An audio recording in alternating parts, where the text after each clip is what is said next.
In this video, I'm going to show you how to use an iPhone to take your iris photos for an online iridology session by Skype. Now, I want to make it clear that this is not my preferred method to take iris photos, mainly because the iPhone doesn't take as clear photos as a digital camera does. I would much prefer that you use a digital camera if you have one. The clarity and the iris fibers are so much easier to see when you submit a high-resolution photo from a digital camera. However, I know that a lot of people don't have digital cameras anymore because they only use their iPhone to take photos. So that's why I'm showing you this method today.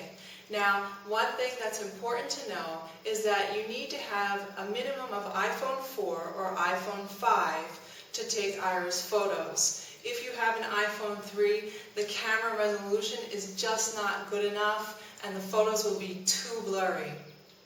Even with the iPhone 4 and iPhone 5, the photos are not as clear as I would like, but if you do it correctly, it can still be an acceptable photo for an iris reading. I can still read the photo. So let me show you how it's done. Now, I'm using a tripod. And in this case, I have an iPhone holder for the tripod. Now, most people are going to have someone else take the photo, and I understand that. This particular holder is actually very convenient to have. I think I bought it for $1.99 on eBay and had it shipped over from China. And if you do anything with your iPhone, like take videos or group photos, it's really nice to have this. Just as a side note, I know most people are going to have someone else hold the camera, but I'm just showing you this method in case you do have a tripod, because the photo will be more still when you take it. Now, one thing that I don't want anyone to do is to try to take the photo themselves with the iPhone. The reason why is because your hand will move too much when you try to hit the photo button. And not only that, but it's so hard to look and try to figure everything out. Most people are looking over there or looking over here, and I need the iris to be looking directly at the lens. So if someone else holds the camera for you, be sure to look in the lens. If you use this method, be sure to look in the lens. So this is what you do. It's pretty easy. In this case, again, we're using indoor daylight. It's much better to try to capture the color and the variation of color in the eye. You don't want to try to take these cameras indoor nighttime. There's going to be too much glare from the darkness behind you and the flash or the overhead light above you. Now, in my case right now, I have very good lighting. Of course, indoor lighting changes throughout the day. I've got a window here next to me, and I have a window in front of me. Now, before I took this video, I tested facing different ways to check the glare, and I saw that there was more glare against this window at this particular time of day, and I saw that there was less glare in front of this window. It took me about 45 seconds to take a few photos and just check them on the iPhone. So it's not a lot of time to try to get the right amount of light on the iris. Now, I'm ready to take my photo. I'm going to hit the camera function.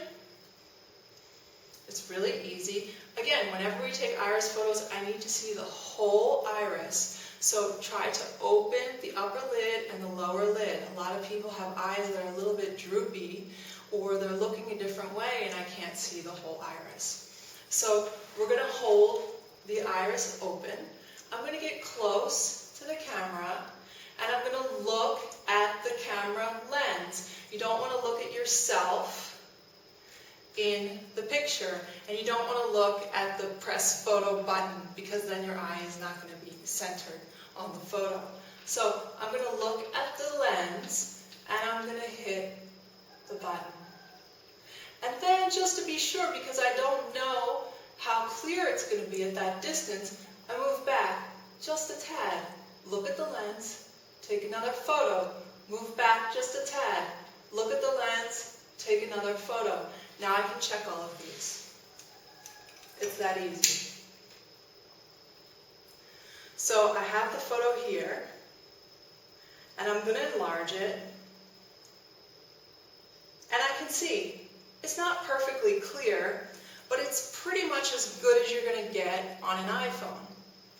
And I see that the glare is okay. It's within the iris. It's a little bit above the iris. So I'm going to take another photo just to be sure. And again, the second one I checked, and the first one that I took, I've checked. So they're all pretty much about the same. I can't stress enough that this is not my preferred method of receiving photos for iridology, but I'm just showing you this so you know you have another option. Okay, now because I saw a little bit of glare from this window, all I'm going to do is slightly tilt the camera up and try again. So I'm changing that glare. That's how easy this is to do. Just a little bit change of the angle and try it again. Open the eye. Now I can see the eye in here, and I can see exactly where that glare is, and I see I need to tilt it down more in order to get that glare in the right place. So I'm getting in close, looking at the lens, hitting the button, checking the photo, and it looks great. So that's how to take a digital iris photo using an iPhone 4 or an iPhone 5.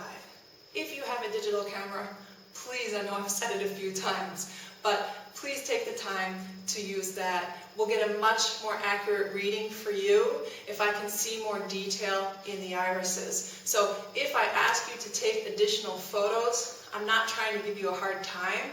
I'm trying to get the most clear photo that I can to give you the best health assessment that I can using your iris photos. Okay?